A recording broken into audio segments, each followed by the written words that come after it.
بسم اللہ الرحمن الرحیم۔ السلام علیکم ورحمۃ اللہ وبرکاتہ۔ ناظرین و سامعین، مریم نواز کے 25,000 کا پہلا کمال، پہلا نتیجہ آ گیا۔ لوگ کھڑے ہو گئے۔ امام مسجد نے عمران خان پر تنقید کی تو لوگ تقریر کے دوران کھڑے ہو گئے اور شور شرابہ شروع ہو گیا۔ واقعہ اصل میں کیا ہے ناظرین آپ کے سامنے رکھتا ہوں، لیکن اس سے پہلے میری گزارش ہے آپ ہمارے اس چینل عینی حقیقت ٹی وی کو ضرور سبسکرائب کر لیں، گھنٹی کے بٹن کو دبا لیں تاکہ آپ کو اس قسم کی بہترین، اچھی اور سچی خبریں گھر بیٹھے آسانی کے ساتھ ملتی رہیں۔ تو ناظرین و سامعین، ایک امام مسجد جو اعزازیہ کارڈ رکھنے والا تھا، اس نے مسجد کے اندر تقریر کرتے ہوئے عمران خان پر تنقید کی۔ جب اس نے تنقید کی تو لوگ اس کی تقریر کے دوران کھڑے ہو گئے اور انہوں نے نعرے لگانے شروع کر دیے اور انہوں نے امام صاحب کو پکڑ کر ممبر سے نیچے اتار دیا۔ وجہ کیا ہے؟ امام صاحب اعزازیہ کارڈ رکھنے والے تھے اور پنجاب حکومت سے وظیفہ لینے والے تھے۔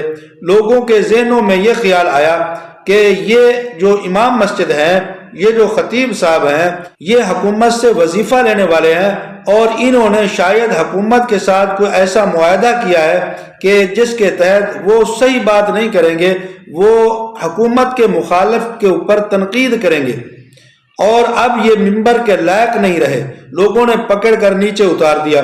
امام صاحب کی کیا عزت رہ گئی؟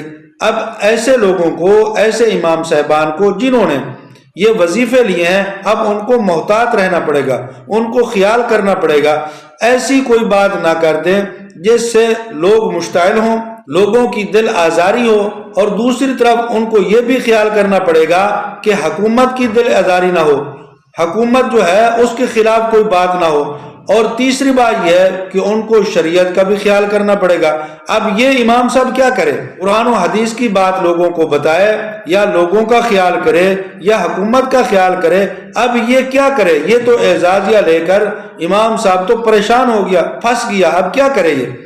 تو اس لیے ایسے امام صاحب جو حکومت سے وظیفہ لیا کرتے ہیں، حکومت سے مراعات لیتے ہیں، وہ کبھی حق بات کہہ ہی نہیں سکتے۔ ممبر اور محراب جو ہے یہ آزاد ہونا ضروری ہے۔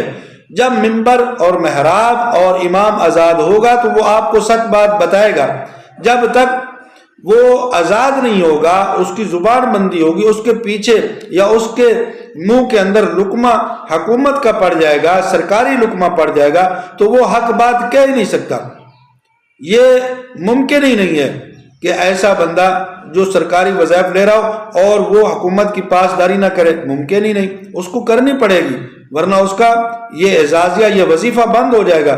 تو اس لیے ایک امام صاحب سے بیچارے سے یہ غلطی ہو گئی، اس نے لوگوں کے سامنے مسجد کے اندر تقریر کے دوران حکومت کے مخالف پر تنقید کرنا شروع کی، اور لوگ کھڑے ہو گئے۔ انہوں نے سمجھا کہ یہ تو حکومت کا حامی ہے اور فلاں بندے کے اوپر تنقید کر رہا ہے، کیوں کر رہا ہے؟ انہوں نے اس کو پکڑا، نیچے اتار دیا اور شور شرابہ کیا۔ تقریر کے دوران جو ہے لوگ مشتعل ہو گئے اور امام صاحب کی عزت اور وقار کو مجروح کر دیا، اور مسجد کے وقار کو بھی مجروح کیا۔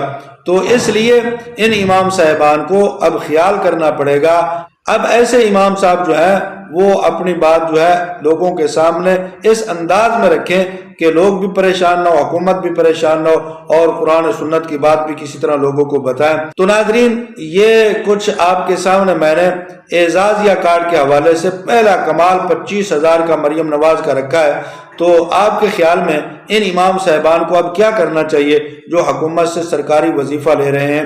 یہ آپ کمنٹ کے اندر بتائیں گے تاکہ ہمیں بھی پتہ چلے کہ آپ کی رائے کیا ہے، اور آپ کے سامنے بہترین تجزیہ اور بہترین خبریں آپ تک پہنچائیں، اور پھر آپ کے کمنٹ کے مطابق ہم آپ کے سامنے وضاحت کریں اور آپ کے سامنے اچھی اچھی خبریں لائیں۔ جزاکم اللہ احسن الجزا۔